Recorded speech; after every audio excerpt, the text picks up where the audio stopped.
Easter ကျွန်း၏လှုပ်ဝက်စံကျဲမှုများဒီကဘာကြီးမှာ Easter ကျွန်းလိုမျိုးလူသူကင်းမဲ့ပြီးအထီးကျန်ဆန်တဲ့ကျွန်းငယ်လေးတွေကအလွန်စိတ်ဝင်စားစရာကောင်းပါတယ်ဒီကျွန်းလေးကရှီလီကန်ယိုတန်းကနေကီလိုမီတာရာပေါင်းများစွာဝေးတဲ့ပင်လယ်ပြင်အလယ်မှာတည်ရှိပြီး63စတူယန်မိုင်တာကျယ်ဝန်းပါတယ်ဒီကျွန်းရဲ့တည်ရှိနေခြင်းကို1922ခုနှစ်မတိုင်ခင်အထိဘယ်သူမှမသိခဲ့ကြပါဘူးဒါပေမဲ့ပထမအဦးဆုံးအကြိမ်ရှာဖွေတွေ့ရှိတဲ့အခါမှာတော့ကြောက်တုံးတွေနဲ့ထုလုပ်ထားတဲ့ကြီးမားလာတဲ့ရုပ်ထုပုံထောင်ကြီးကမတ်တက်ရက်နေတာကိုတွေ့ခဲ့ရပါတယ်ဒီရုပ်ထုတွေကိုကြည့်လိုက်ရင်တချိန်လုံးကလူတွေကရွယ်ချက်တစ်ခုခုနဲ့ဖန်တီးခဲ့ကြတာလို့ထင်ရပါတယ်ပစိဖိတ်သမုဒ္ဒရာတွေကဒီကျွန်းငယ်လေးပေါ်မှာဘာကြောင့်ရုပ်ထုတစ်ထောင်ကျော်ကိုစိုက်ထူခဲ့ကြတာလဲဒီလိုကြီးမားတဲ့ရုပ်ထုတွေထုလုပ်ရခြင်းရဲ့ရွယ်ချက်ကပါလေပြီးတော့ဒီကျွန်းမှာနေထိုင်သူတွေကဘာဖြစ်လို့ရုပ်တရက်ထွက်ခွာသွားကြတာလဲမိတ်ဆွေတို့အတွက်ကျွန်တော်တို့ channel လေးမှာနေ့စဉ်ဗဟုသုတများစွာတင်ဆက်ပေးနေတာမို့လိုက်ရန် subscribe လေးနှိပ်ပေးကြပါအောင်ခင်ဗျာထုံးစံအတိုင်းကျွန်တော်က PK ပဲဖြစ်ပါတယ်ဒီဇလန်ရဲ့အစက1922ခုနှစ်လွန်ခဲ့တဲ့နှစ်300လောက်ကစတင်ခဲ့တာပါဥရောပစူးစမ်းရှာဖွေသူတို့ဖြစ်တဲ့ဂျေကော့ဂျော်ကင်ဖင်းကသူ့ရဲ့လှေငယ်လေးနဲ့အတူပင်လယ်ထဲမှာမျောနေရင်ဒီကျွန်းကိုရောက်လာခဲ့ရပါကျွန်းရဲ့ကမ်းခြေကိုရောက်တဲ့အခါမှာကြီးမားတဲ့ကြောက်တုံးတွေနဲ့ထုလုပ်ထားတဲ့ကြောက်မက်ဖွယ်ရာကောင်းတဲ့ရုပ်ထုမြောက်များစွာကိုတွေ့လိုက်ရပါတယ်ဒီရုပ်ထုတွေကကြောက်တုံးကြီးတစ်တုံးကိုထွင်းထုထားတာဖြစ်ပြီးအရာအမောင်းအားဖြင့်လည်းရှည်လျားလာပါတယ်ဂျေကော့ကဒီရုပ်ထုတွေကိုဖန်တီးခဲ့တဲ့သူတွေရှိအောင်မယ်လို့ထင်ပြီးကျွန်းကိုဆက်ပြီးစူးစမ်းခဲ့ပါတယ်နိုင်ရအနေနဲ့ကြောင်လှည့်ပက်ပြီးရဲ့နောက်မှာတော့ဒီကျွန်းပေါ်မှာသူတယောက်တည်းသာရှိပြီးဒီကြောက်ရုပ်ထုတွေကလွဲပြီးဘာမှမရှိတာကိုသိလိုက်ရပါတယ်ရုပ်ထုတွေကလည်းတချို့ကမတ်တက်ရက်နေပြီးတချို့ကမြေပြင်ပေါ်မှာလဲကျနေပါတယ်အဲ့ဒီအချိန်တုန်းကဒီကျွန်းပေါ်မှာလူနေငယ်သာနေထိုင်ကြပြီးဒီကျွန်းကိုတော့ရာဘာနူယူခေါ်ပါတယ်ဒီကျွန်းကတချိန်ကလူပေါင်းထောင်ကြီးနေထိုင်ခဲ့တဲ့နေရာဖြစ်ပေမဲ့ဒီရုပ်ထုတွေကိုဘယ်သူကဘာအတွက်ပဲအချိန်ကဖန်တီးခဲ့တယ်ဆိုတာကိုတော့အဲ့ဒီလူတွေတော့မသိခဲ့ကြပါဘူးနောက်ပိုင်းမှာတော့ Easter ကျွန်းကကြီးမားတဲ့လှုပ်ဝက်စမ်းကြယ်မှုနေရာဖြစ်လာပြီးကမ္ဘာတဝန်းကရှေးအောင်သုတေသနပညာရှင်တွေနဲ့ကျွမ်းကျင်သူတွေကဒီလှုပ်ဝက်ချက်ကိုဖော်ထုတ်ဖို့ရောက်လာခဲ့ကြပါတယ်။ Easter ကျွန်း၏အထီးကျန်ဆန်မှုဒီကျွန်းကပင်လယ်ပြင်မှာအထီးကျန်နေတာပါ။သူ့ရဲ့အနီးဆုံးကျွန်းကတော့ကီလိုမီတာ2000ကျော်ဝေးကွာပြီးလူ900နေထိုင်တဲ့မန်ဂရီဗာကျွန်းကတော့2600ကီလိုမီတာအကွာဝေးမှာရှိပါတယ်။ Easter ကျွန်းကရှီလီနိုင်ငံရဲ့ပိုင်နက်ကျွန်းဖြစ်ပြီးတော့ရှီလီကမ်းခြေနဲ့လည်းအကွာအဝေးက3500ကီလိုမီတာရှိပါတယ်ဒီနေ့ခေတ်မှာဆိုရင်လေယာဉ်နဲ့သွားရင်တော့ရှီလီကျွန်းကနေအဲ့ဒီကျွန်းကိုရောက်ဖို့ဆိုရင်9နာရီကြာစီးနှင်းရမှာပါ။အိုမန်ရုပ်ထုများ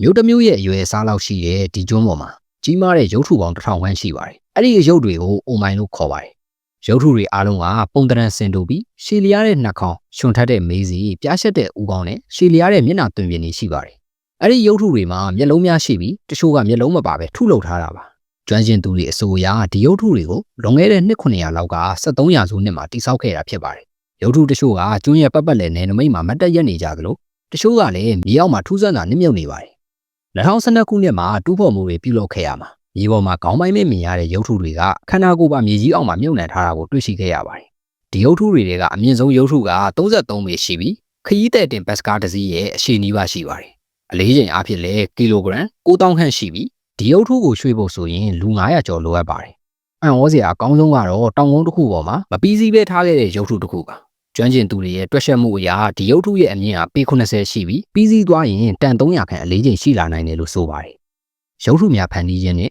ရွှေ့ပြောင်းခြင်းကြောက်တုံးတွေကိုထွင်းထုတ်ပြီးရုပ်ထုတွေကိုဖန်တီးကအဲ့ဒီရုပ်ထုအားလုံးကိုကျွန်းရဲ့နေရာအနှံ့အပြားမှာစိုက်ထူနိုင်ဖို့ဆိုတာဒီနေ့ခေတ်မှာတော့မဖြစ်နိုင်တဲ့အလုပ်တစ်ခုလို့ထင်ရပါတယ်။နှစ်ပေါင်းများစွာကြာအောင်ဒီရုပ်ထုတွေကိုဂျိုသားတွေကဖန်တီးခဲ့တာလို့ယူဆခဲ့ကြပေမဲ့နောက်ပိုင်းသုတေသနတွေကဒီ theory ကိုမှားယွင်းကြောင်းကိုသက်သေပြနိုင်ခဲ့ပါတယ်။သိပ္ပံပညာရှင်တွေနဲ့ရှေးအောင်သုတေသနပညာရှင်တွေ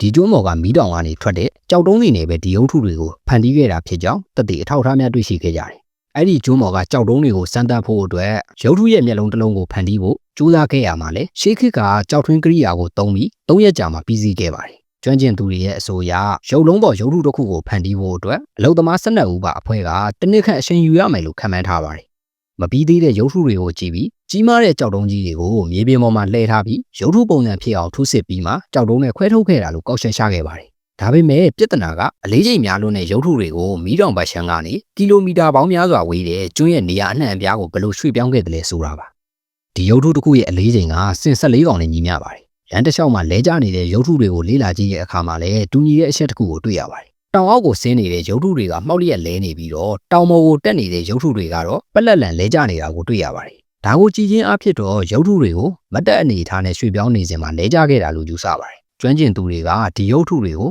ကျိုးတွေနဲ့ဖြောင်းမှန်အောင်ထိန်းထားပြီးတော့ညာဘက်ဘယ်ဘက်ကိုတဖြည်းဖြည်းဆွဲယူကရှေ့ကိုရွှေ့စေခဲ့တာလို့ယူဆထားပါတယ်ဒီနီလန်းကိုတက်တည်ပြဖို့အတွက်ကိုလည်းကွန်ကရစ်နဲ့ရုပ်ထုတစ်ခုကိုဖန်တီးပြီးကျိုးသုံးချောင်းနဲ့ညီမျှအောင်ထိန်းကရှေ့ကိုအနှဲငယ်ဆောင်းပြီးဘယ်ဘက်ညာဘက်ကိုဆွဲယူခဲ့ရမှာအံ့ဩစရာကောင်းလောက်အောင်ရုပ်ထုကရှေ့သို့ရွှေ့လျားသွားခဲ့ပြီးတော့ဒီနီးပညာနဲ့ပဲရုပ်ထုကိုပေ90အကွာအဝေးထိရွှေ့ပြောင်းနိုင်ခဲ့ကြပါတယ်ပျောက်ကွယ်သွားရခြင်းအကြောင်းရင်းနောက်ဆုံးလှုပ်ဝက်ချက်ကတော့ရုပ်ထုတစ်ထောင်ကိုဖန်တီးခဲ့ကြတဲ့သူတွေကဘယ်သူတွေလဲပြီးတော့မပြီးဆုံးသေးတဲ့ရုပ်ထုတွေကိုထားပြီးဒါကြောင့်ရုပ်တရက်ထွက်ခွာသွားခဲ့ကြလဲဆိုတာပဲဖြစ်ပါတယ်လေးလာမှုတစ်ခုအရရာပါနူရီကျွန်းပေါ်မှာတစ်ချိန်လုံးကလူ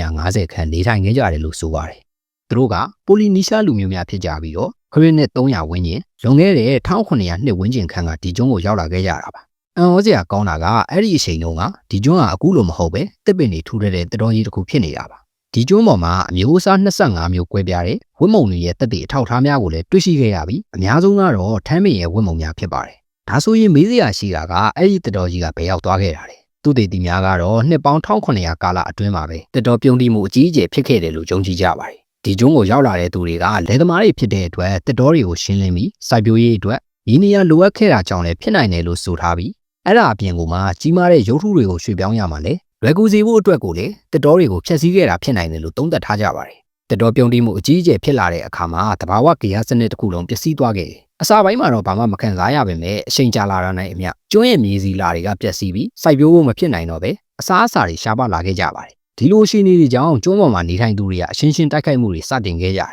ဒီကျွန်းပေါ်မှာတွေ့ရတဲ့လူရိုးစုတချို့မှာပြင်းထန်တဲ့ထိခိုက်ဒဏ်ရာတွေတွေ့ရှိရပြီးဒါကကြီးမားတဲ့စစ်ပွဲတစ်ခုဖြစ်ပွားခဲ့ကြောင်းကိုသက်သေပြနေတာပါ